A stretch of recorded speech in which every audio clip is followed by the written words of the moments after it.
Reggie here, your friendly neighborhood bodybuilder and comic book collector, and I want to welcome you to another one of my live streams. This is Comics Today. This is a show that we do every single Wednesday to celebrate New Comic Book Day, and we also now are releasing this show on Wednesdays as a podcast. So at some point, this episode right here, the discussion that we're going to have today is going to be available on the podcast. And the podcast is available on a lot of different platforms that are out there, including Podbean, which is the platform that we primarily use.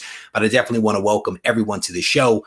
And if this is your first time watching, I want to encourage you to go ahead and hit the subscribe button. That way you don't miss out on any of the content that we release from the channel. And as part of this show, what we typically do is talk about some news and some current events, things that may be top of mind for you and for me.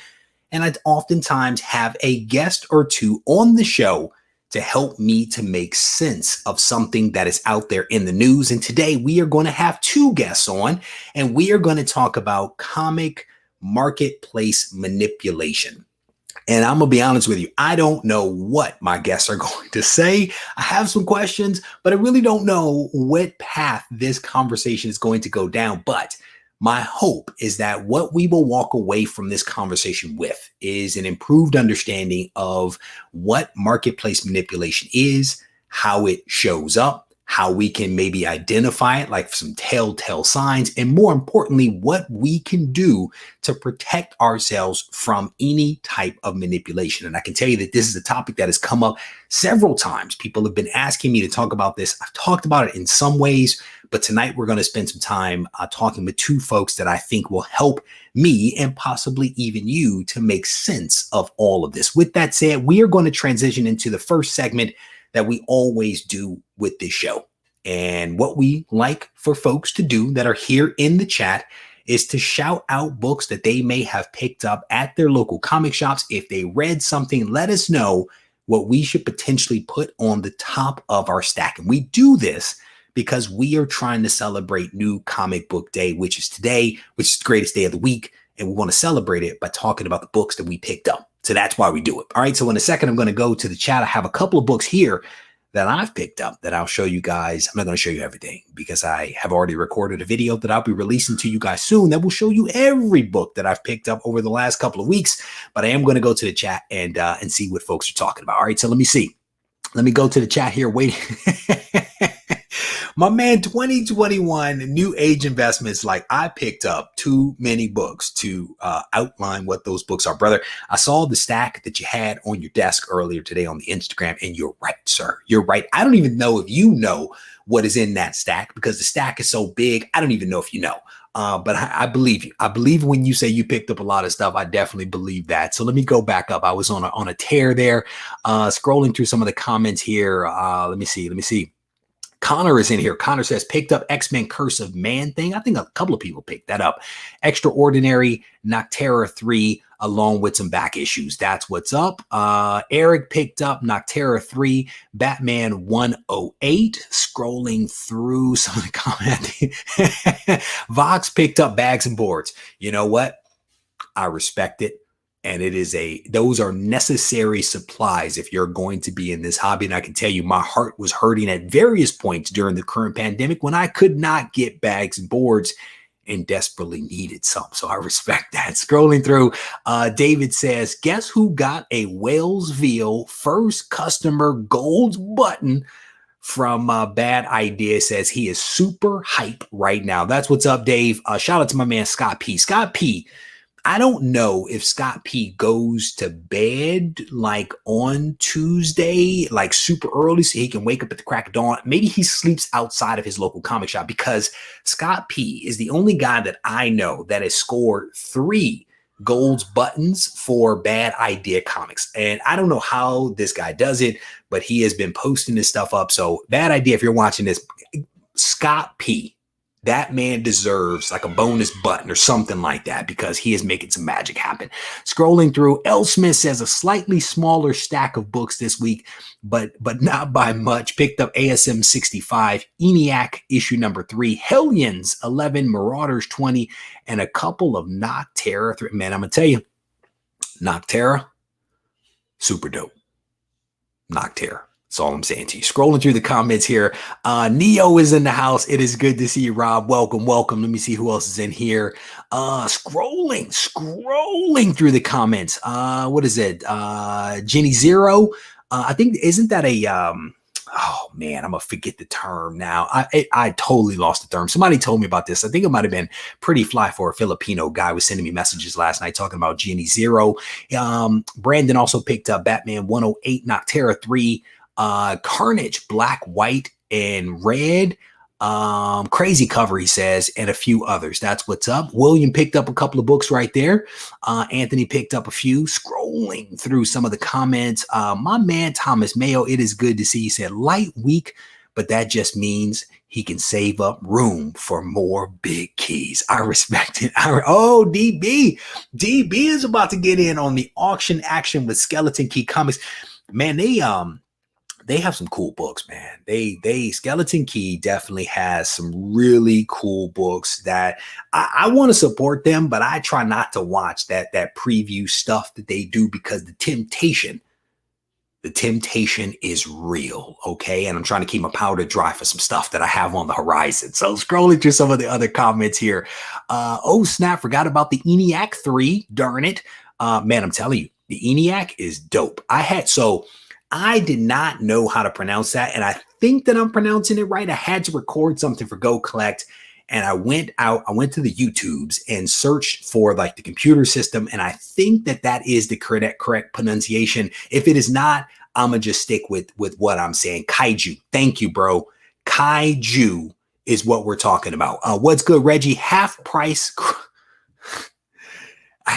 I'm gonna need you to take off half the G's that you have in Regie. Take off half the G's. It is a single G.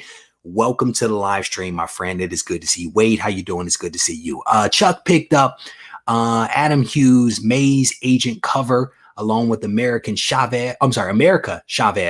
What is that? Hulk, Strange Academy, Union, and also Hellions. Couple of cool books right there. Good stuff. Dave picked up Jenny Zero, Batman 108, Nocterra, a couple of books, Bounty Hunters. That's one that we haven't seen. Punchline, we haven't seen that one. Very good. Let me see. Venom 200 pre-ordered. Mark, how many did you get? So here's the question.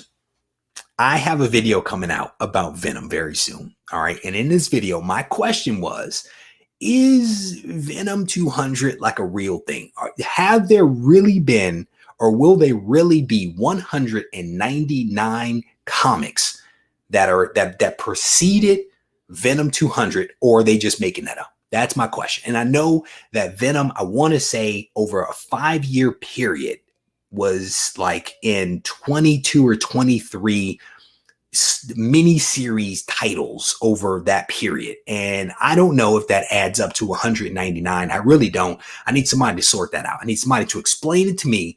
Is it real, or are they just making it up and just calling it something? Juggernaut, how you doing, brother? It's good to see you, my friend. Kaiju, there you go. Kaiju. That was the word that I forgot. I tried to read, well, never mind. Let me not talk about that. So let me show you guys a couple of the books that I picked up this week, and then we're gonna to jump into this thing. Shout out to my man, Jess Pele. That's what's up, brother. I definitely appreciate you swinging by. I picked up the Swamp Thing 3. I'm gonna be honest with you. It's not one of the books I'm about to show you, but I picked up the Swamp Thing because that cover, one of those covers, was very, very trippy. I bring this up because Jess Pele is the dude that has provided me with some insight into the cost gap that has existed between CGC and CBCS. And he reported to me many months ago that the gap was around 5 to 10%. Recently, he updated me to say that the gap is about 5%. So the value gap between CGC and CBCS is actually narrowing and reportedly is down to about 5% right now. So again, I want to give a huge shout out to Jess Pele for keeping me in the loop for that. I believe he's a shop owner somewhere out there in the US. I don't know exactly where, but shout out to him for doing the analysis and providing me with that insight so that I could report it out. If I'm wrong, that's his fault. I'm gonna just put it out there right now. Jess Pele, it is his fault if anything's wrong. Teasing. But yeah, I'm telling the truth. So Nocterra 3, that's what I ended up picking up. I thought this cover was pretty cool. So we picked up that. Definitely a cool book. I also picked up this Batman 108, the first appearance of some character. I think her name's Molly. I only know that because that's what her belt says. So shout out to somebody. I think I saw it on Instagram literally at the same time as Pretty Fly for a Filipino guy was sending me a message last night to tell me about it. Like I literally was sending a message to my LCS because I saw their post and I was like, I need that book. He was sending me a message saying, hey, there's a first appearance in this book. And so it was well-timed. So I also picked up this book right here. This is Ultra Mega. This is the 1 in 5 variant for Ultra Mega. I went ahead and picked this one up. A little hard to see there on camera, but it is a pretty cool black and white cover. I thought that was pretty awesome, so I went ahead and picked that up. I also want to give an update. On Sunday, we did the drawing for the Go Collect book, and we teased that potentially the first person that won the book was not going to claim it. As of today, the book has still not been claimed. The book has still not been claimed. Tracy is Best is in the second spot. Tracy, I'm looking at you, brother. This could be your Secret War issue number 2, the first appearance of Quake could be yours come Sunday if it is not claimed, and it is Wednesday. So it's looking pretty good for you, my friend. So be ready. Be ready. All right. So as promised at the top of the show, we are going to take some time to dig into a hot topic, a topic that people have reached out to me several times to talk about, and that is the topic of the market manipulation when it comes to comics. And I've touched on this at various points in videos. I've touched on it when people have sent me messages. And generally, my comment to them has been this. You're asking me if somebody would manipulate the comic book market so that they can make some money. My answer to that question, however it comes in, is absolutely. I firmly believe that if money is involved, there will always be bad actors that will attempt to capitalize on it, because that's just the nature of things. How pervasive it is, I don't know. I'll be completely honest with you about that. I don't know, but I am not surprised at all that there is some comic book manipulation out there, or market manipulation. And so I've invited 2 guests on that we are going to talk with, and I hope that they can help us to kind of make sense of this. They can give us some things that we might want to be on the lookout for when it comes to manipulation. Like, how do we spot it? What forms of manipulation are there? And then more importantly, how can we go about protecting ourselves? And as I mentioned at the top of the show, this is something that we are going to package up again, and we're going to release it on the podcast. So you may hear this again in another form on one of the podcast releases that we do on Monday at 7 a.m. Pacific time. So with that, I'm actually going to welcome in my first guest. We're going to get to the second guest in a hot moment, but we're going to introduce the first guest here, and then we're going to kind of continue this thing. So Doug, welcome to the show, brother. Hey, Reggie, great to see you. It is always good to see you and talk to you, my friend. The first question I have for you, Doug, is there comic book market manipulation? Yes. I thought your first question was going to be, where's Bentley? And he's put away tonight, upstairs, locked away. So okay, he won't make an appearance. But so for context, Bentley is the dog that made a guest appearance on I think it was last week's show, barking at nothing. And we pretended for like the first 8 minutes that there was no barking until you broke down and was like, okay, that's just my dog. I'm sorry. So shout out Bentley. Yeah. But sorry, back to your question. Yes, I think in all markets there's manipulation. I think it happens differently, probably in the comics market than it would, say, in the stock market. And I think where it's probably most prevalent would be on eBay, because it's the biggest, bidding auction site. So where I've read about or seen things that would possibly indicate that there's some manipulation going on, it would be within that context. Got it. And so let's put a pin in that. I want to invite our next guest, Alan. How you doing, brother? It is good to see you. We cannot hear you. It's so because we my actually mic was muted. Oh, now we can hear you. Now we can hear you. There we go. There we go. It is good to see I'm you, glad my to friend. be back. Hear you. So my first question to you is the exact same question that I just asked Doug. In your opinion, does manipulation of the comic book market exist? Does it occur? I think it does occur, and it's occurred for much longer than we've expected, right? I think it comes up more now because we're seeing I feel like we're seeing market manipulation by the community itself. But in all honesty, there's been comic book manipulation of the market with variance, with ratios. That's some sort of manipulation, I would guess. But I would say that's like for us, seeing market manipulation is a lot more prevalent now, just because we're seeing such huge spikes. My guess is there has been market manipulation before, but probably not to the extent that we're seeing it today. And it's interesting how you interpreted the question around manipulation. You took it to ratio variance. I did not expect that. I was thinking in the sense of eBay and other things. But explain to me, and we probably won't spend a lot of time on this, but frame up for me in your mind how ratio variance is a manipulation of the market. And as I say it, I think I know the answer because it just occurred to me, but I'm gonna let you rip off your thought. Yeah, essentially, when I was looking at market manipulation, it's kind of artificially like inflating or deflating the market, right? So there's only a certain amount of books people allow for other people to buy, or if they want to flood the market with a lot of books, then probably it's going to be cheap. But if you only allow a few books in the market, of course, it's going to be a little bit more expensive. So I was trying to see, like, do we only see market manipulation like through our eyes right now because it's like right in front of us when it's always been there? And like, how can we kind of see that what we're seeing today is maybe not such a huge of a change from what it was before, but it's just now more prevalent because of the delta between, let's say, a ratio variance $25 versus a $5 book. But now we're seeing a book going from $100 to $1,000. That's you'll definitely talk about and see that. But I feel like there's been maybe not market manipulation, but influence per se, because it's the publishers themselves like that have control of the real amount of books that are out in the market.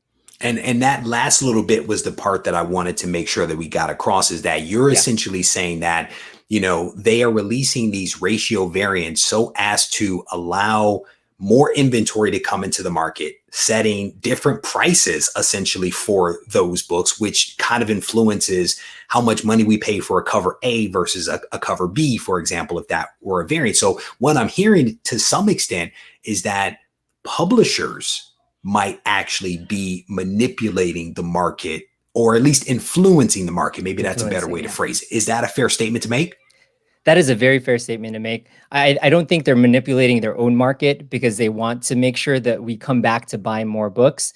But I see, like, I'm kind of just wanted to segue this into, like, you know, our own, like, within community market manipulation, mainly because if you think about it, we as a community have a book and see a book and give it value, right? Like a classic example is the Hulk 180 versus 181, right?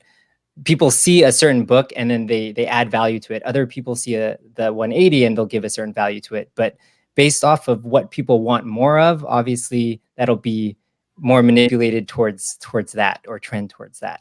I just buy both and call it a day. That way I don't have to get into the battle. That's how I solve it. Doug, going back over to you, brother, you were talking about manipulation in the sense that I was originally thinking, which is eBay manipulation. Frame up for me in your mind, what does that manipulation actually look like? So to connect the dots, I think it's interesting, Alan's perspective, because I think this is where sometimes defining terms is important, because what one person might define as market manipulation might be different from somebody else. So I tend to look at it a little differently, more from a like a classic definition for stock market manipulation, which involves putting out false information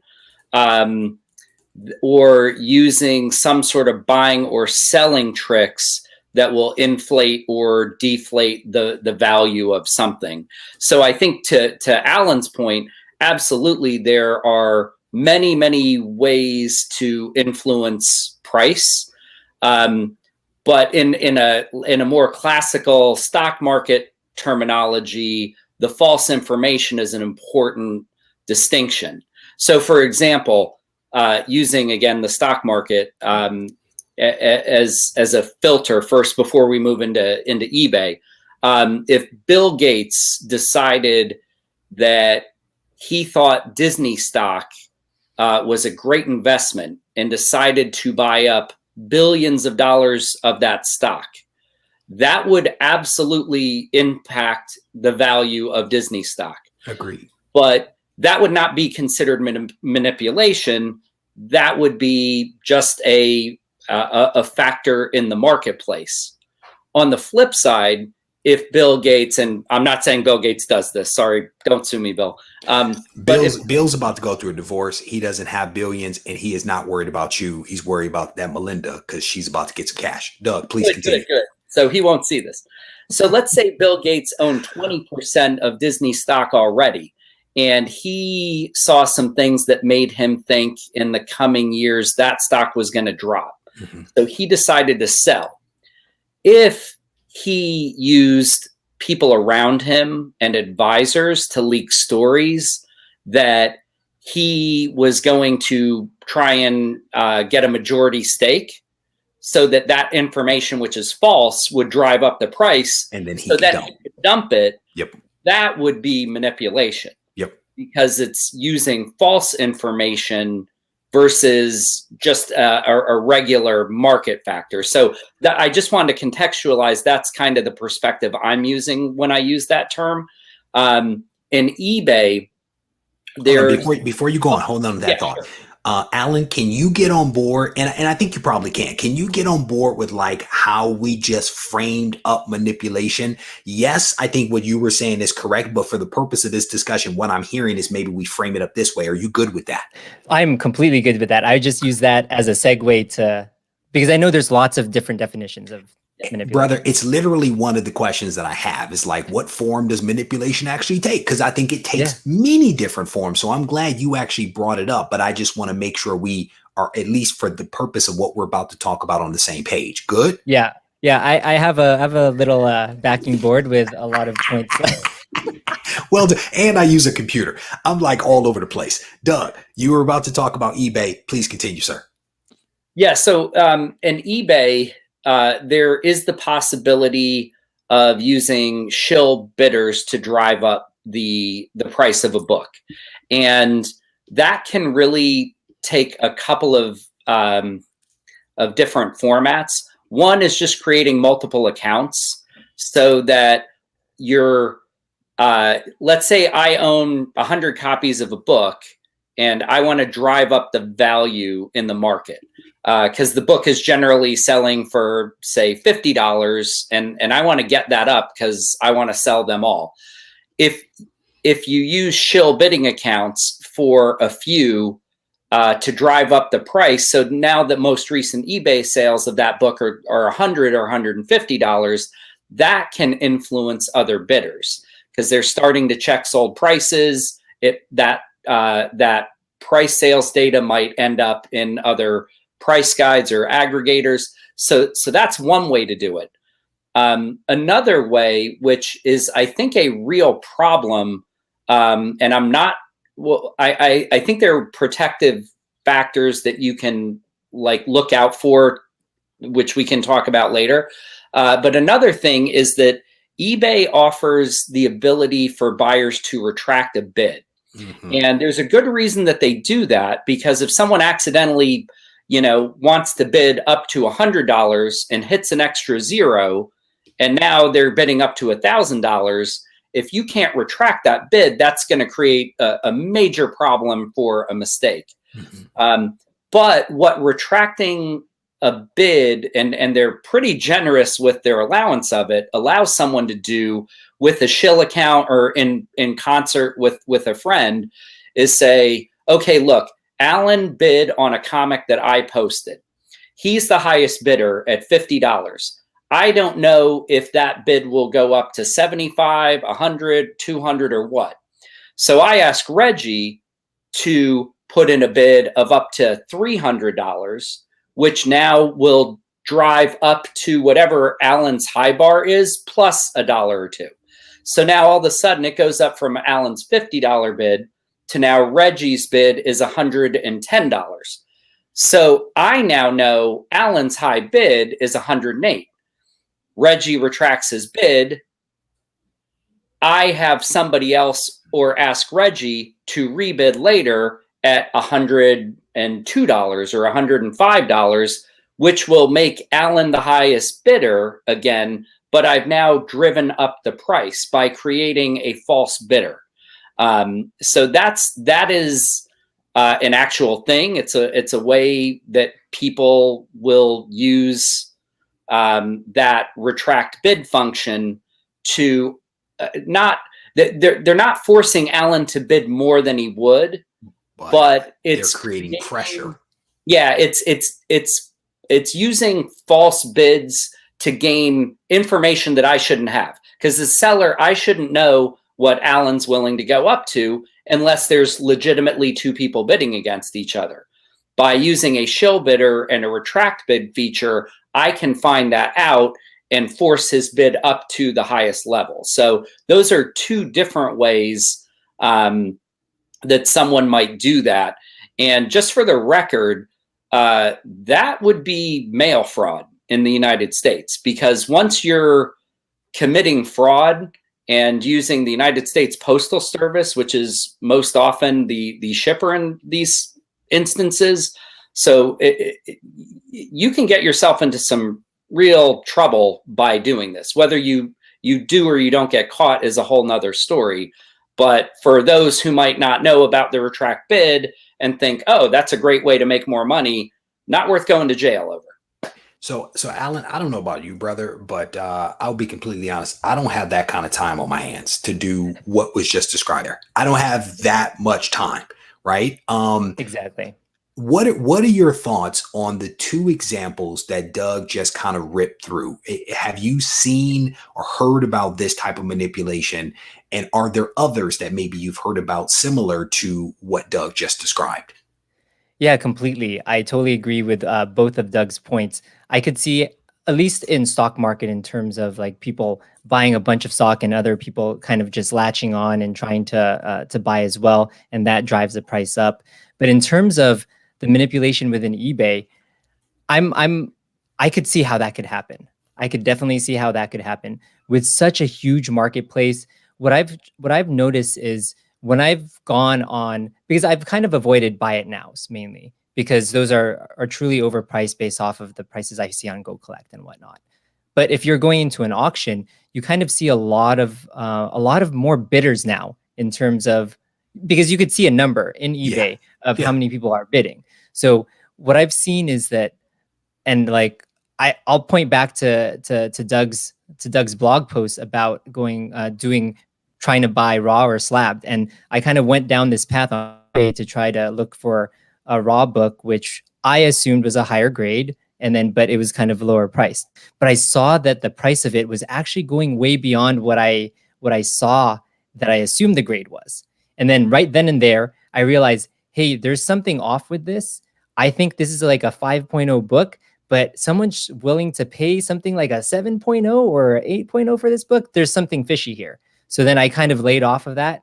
And I think it's with that type of information, and that's why I point to Doug's blog posts and knowing the information from Go Collect, knowing the information from all of the other aggregators of all of this information, that we have to be able to protect ourselves when making purchases online.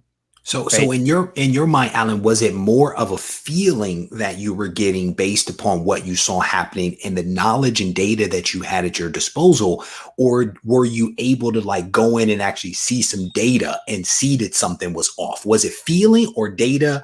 Like where did that line get drawn? It was a little bit both of head and heart, right? Because so I went in seeing that this book seemed to be starting to get overpriced way before the auction ended. So then I went to the data to say, hey, there's a raw book here. I think it's a 5.0. How much should a 5.0 cost? I looked at that, compared it to the price.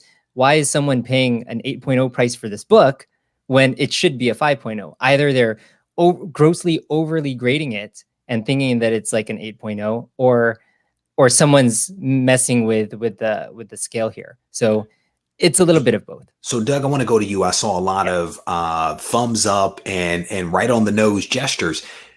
Is there manipulation there, or could it be the influx of new people that are coming into the hobby that may not know any better and that are just like, I want this book. I don't care how much it costs. I'm going to go ahead and pay for it. Like, what would you say to the example that Alan just cited there? So it's certainly possible that you could have novice bidders wildly bidding up, but you'd have to have more than one doing that, which is why I think it was very smart for Alan to take a pause when he saw that. Oftentimes, if you're bidding on an item on eBay, there's oftentimes many other of those items. And if you're looking for it, you've searched that item and you've seen others. So I think to Alan's point, and it's a really, I think, important thing for people to do to protect themselves, is to look for outlier prices and bidding.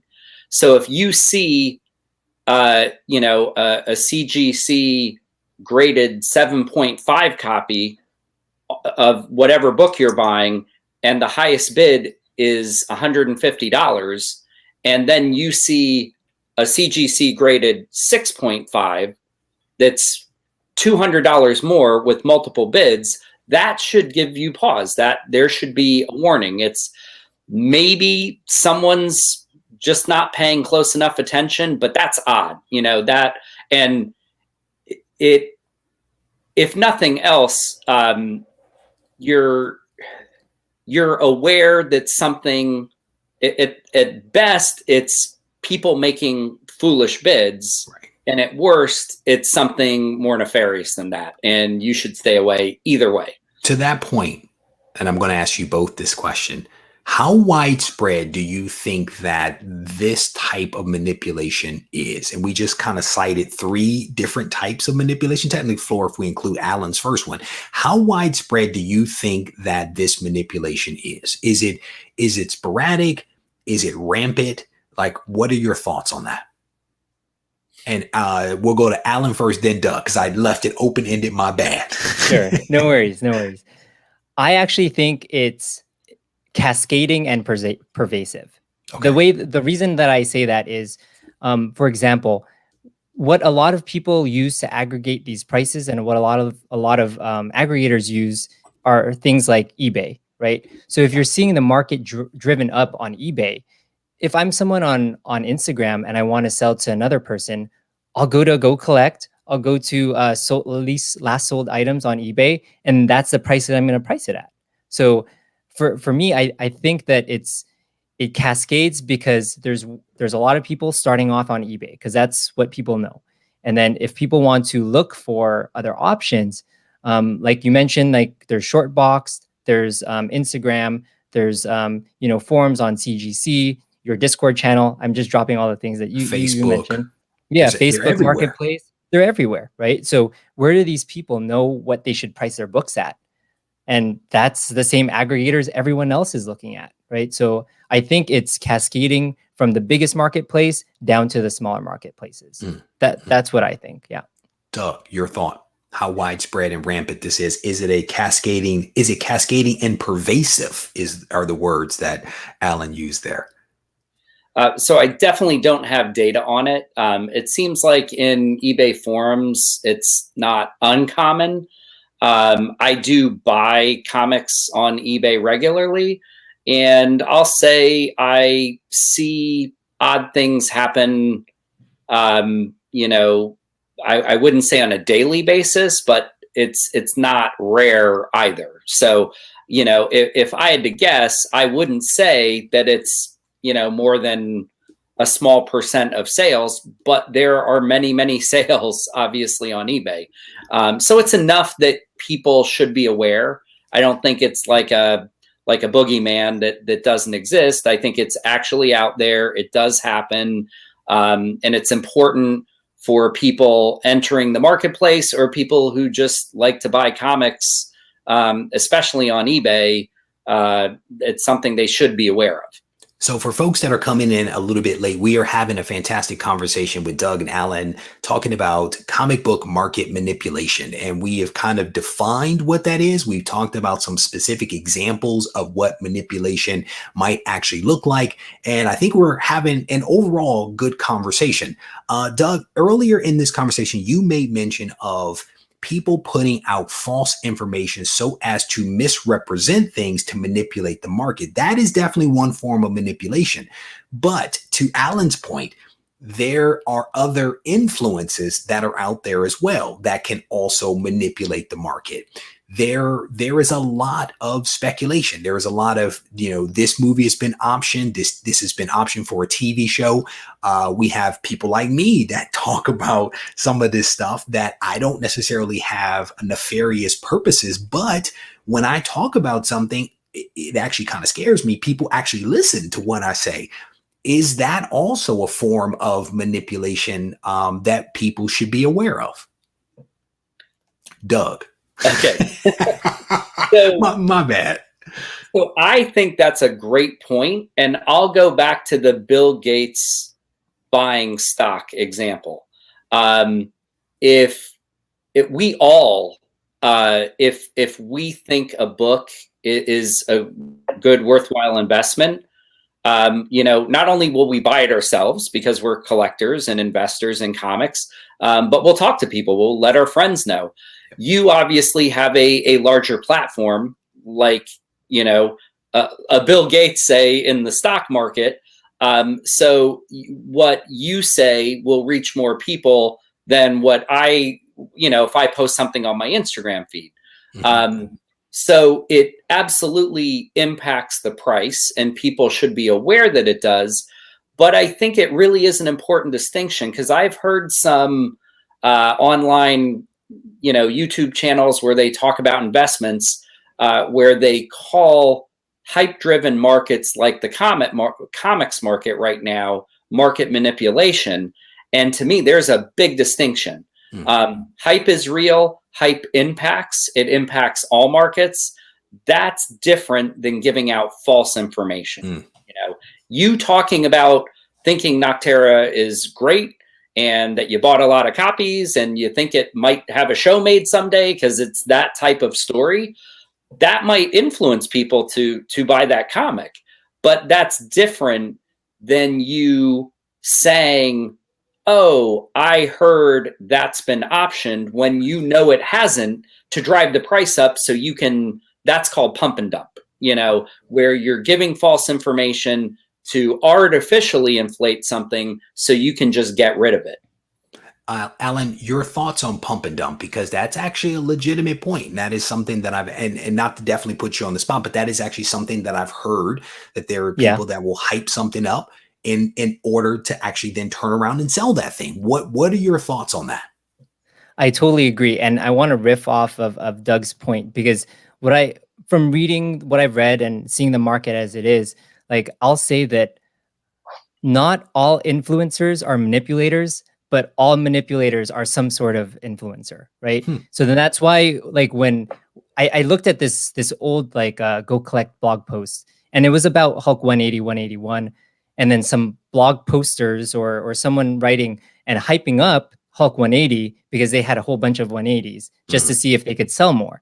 Obviously, those with great power comes great responsibility type of thing. But the fact that there's a lot more information, a lot more YouTubers, a lot more blog posts, thanks to you guys, a lot more just information going around. A lot of people feel like they have a lot more information to make decisions, and they're very much so influenced by the circles that they are around. So that's why I do like reading a lot of very even keel, unbiased blog posts, and like kind of watching channels that kind of just say, this is how I feel about this book. And it's not more so saying, hey, you should buy this book because it's doing this, that's an incorrect piece of information. But I do feel like with the amount of information we have now, we have to be careful about, you know, not just reading something and just taking it for what it is, but reading it or watching it, dissecting it ourselves and digesting it ourselves and making our own decisions based on it.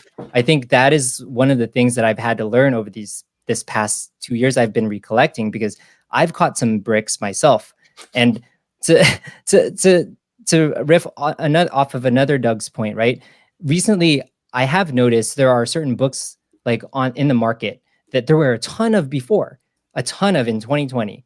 And I'll say like X-Men #4, you know, first Wanda. And then all of a sudden I saw fewer and fewer and fewer. And then all of a sudden they started popping back up, but then they were at a very specific range of price. So I think manipulation is happening, and we just have to notice when it is. So the question at this point that I have in my mind is, how can people go about protecting themselves? And we've already offered up some ways that people can protect themselves. But Doug, I want to go to you first. Don't take all the good ideas. Save some for Alan.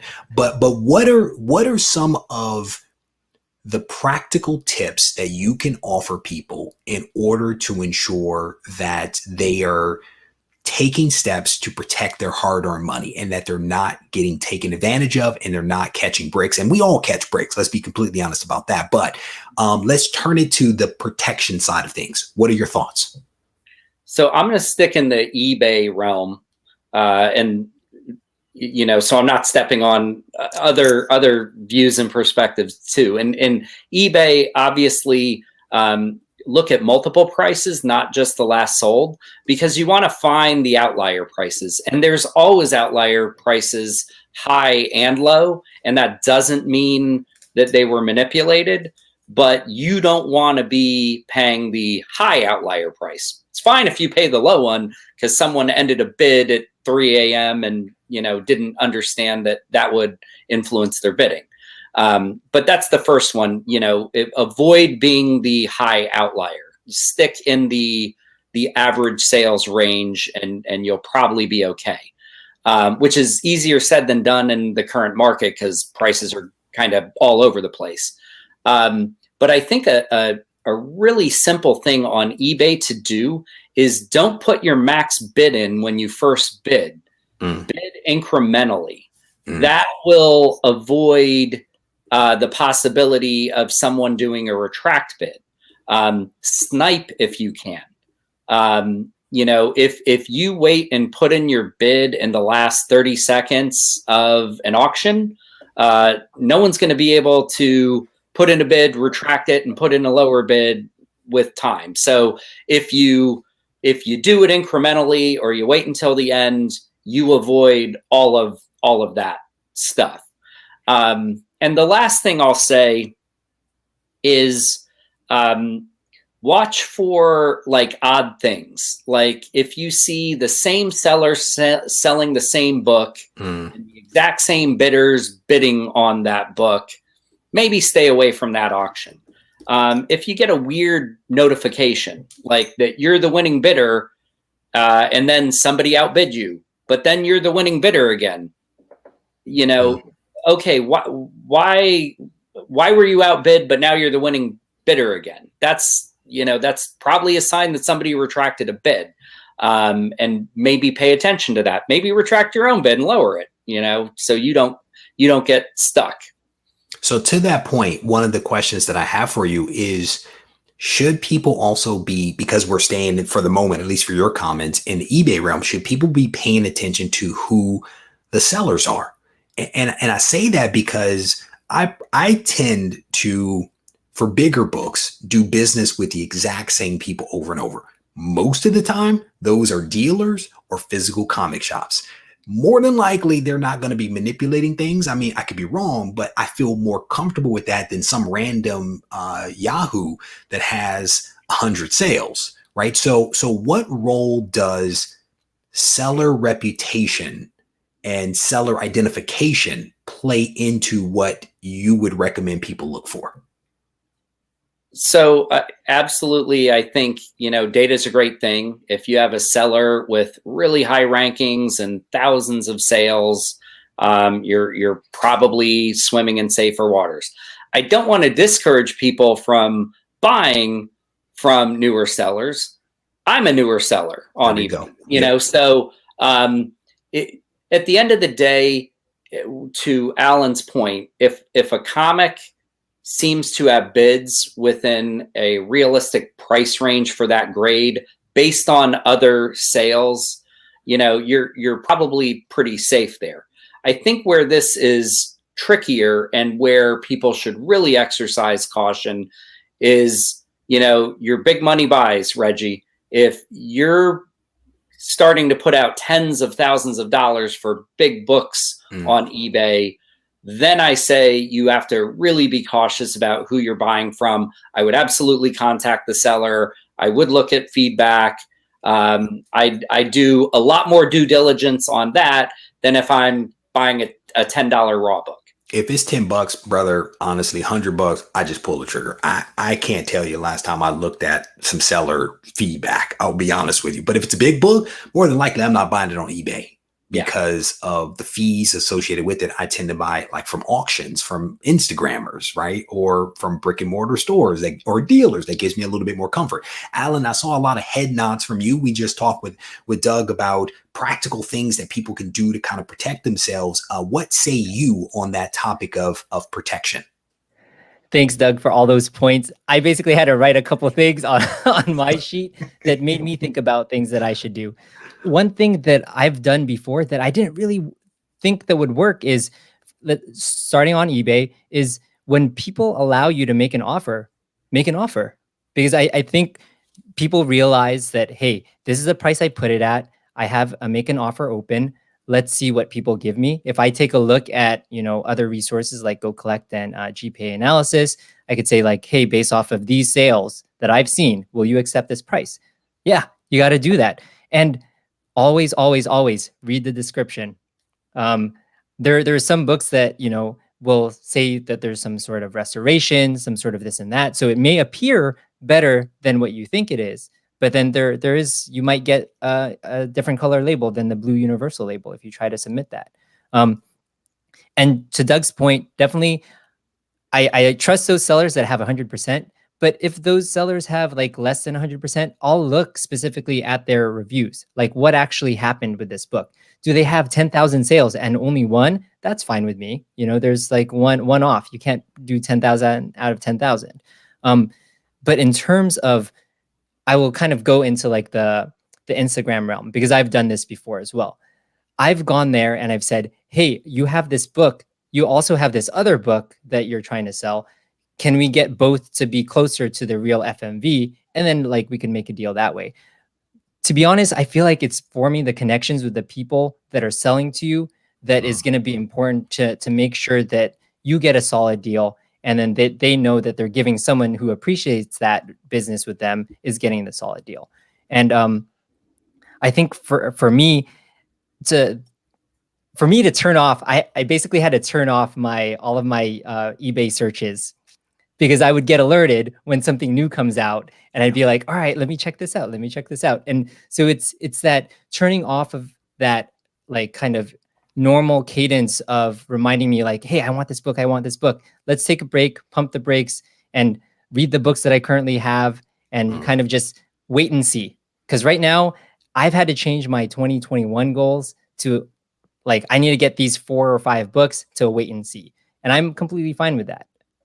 So what's funny is that while we were having this conversation, my watch rang and it was eBay alerting me to a search that I saved. So Yes, I recognize that. But let me ask you this. So you have 4 or 5 books that are on your want list. I'm guessing for 2021, you've put those books on pause. Have you done that because of the market manipulation? I want to make sure that if you're making that decision because of that, I want to make sure that that's coupled.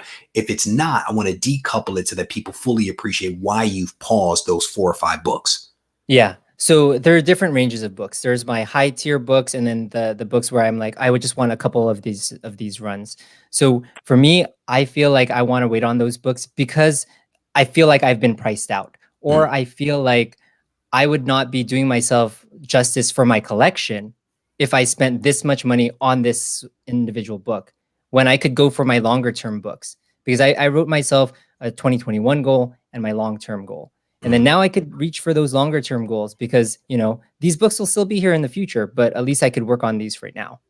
That's super helpful. All right. So as we get ready to wrap up here, I personally think that this has been a wonderful conversation. So I definitely want to thank both of you. Any parting thoughts or words of advice or words of encouragement that you want to offer up that you haven't had an opportunity to touch on yet? Doug, I'm going to go to you, and then Alan, I'll come to you last. Doug. Yeah, absolutely. Just do your research before you make any purchase. It can take you less than 5 minutes to go check Go Collect for current FMB and to search recent sales on eBay to see what FMB from the 90-day average on Go Collect is to what have been the last, say, month's worth of sales. If you do that, if you spend 5 minutes doing that before you make a purchase, you should have a really good idea if you're bidding in an appropriate range, which can protect you from, whether it's just dumb bidding or market manipulation. Just protect yourself. Do the research. We've actually talked about that a little bit. We've talked about the gap that exists between like FMV and the Go Collect data, for example, and what just happened on eBay. And maybe that gap between the two is actually a good thing, because I think they may take some time to like scrub some of that data before it gets loaded. So to Alan's point about the cascading and pervasive nature of it, people don't like that delay, but maybe that delay is there for a reason, so as to prevent that cascade and people going to Go Collect, as an example, or GPA or Cover Price or any of the other pricing services out there, and being like, so that's the price. It just sold on eBay. That's the price. Well, maybe that's not the price, because maybe some stuff is happening. I know that we were about to wrap up, but Doug, did you have any thoughts on that before I go to Alan? No, I think you're right on. I think it's why it's important to look at both, and it's why Go Collect is that 90-day rolling average. Otherwise, the price would literally change with every sale, and that's not, that's not helpful. And Go Collect is very helpful because it looks at a lot of data and doesn't just bounce with any outlier sale. And just to be clear, Go Collect is not paying us to do this. I think all three just happen to use Go Collect, so that is the reference that we point to. But as I just alluded to, there are other pricing aggregators that are out there. It is important for you to decide which of those pricing services you want to go with and which one makes the most sense for you. With that, Alan, parting thoughts and comments that you want to make to the assembled.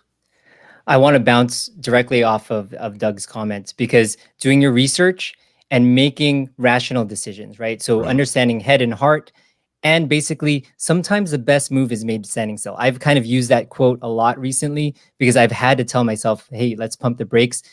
When I try to make big purchases, like I try to go back a couple times to see if it makes sense for me, right? If I don't want to make that purchase the very first time. Obviously, sometimes with auctions and sales like that, we don't have that opportunity, but I feel like there's less regret in making like a smart kind of well thought out decision than making a quick snap decision. At least that's for me. And of course, there's the red ocean, blue ocean. Just look at the books, look at the whole market, not just like exactly what you're looking for. And I can tell you, I have a bias for action. So pumping your brakes and standing still is something that I don't necessarily do easily. But I've found that when I do that, then I make better decisions and then don't regret what I've done.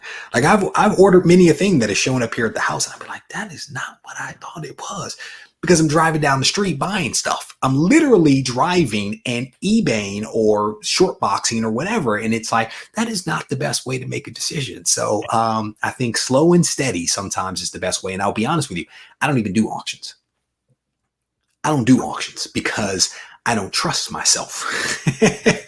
I get competitive and I'm like, I'm getting this book today, and I do not trust myself. So I don't do auctions. I do make an offer. I make offers. If I'm on eBay, I make an offer and I'm like, I'm making this offer based upon the data that is available in this source on this date. The last price was this. I'm offering that. Take it or leave it. I mean, I do it much nicer than that, but that's essentially what I do. Again, gentlemen, I want to thank you for taking time out to join me and helping me to make sense of comic book market manipulation. Before I let you go, where can people find you online? I want you to shout out your YouTube, your Instagram, whatever it is that people can find you. Let us have that. Alan, we're going to go to you. Doug, we'll go to you last.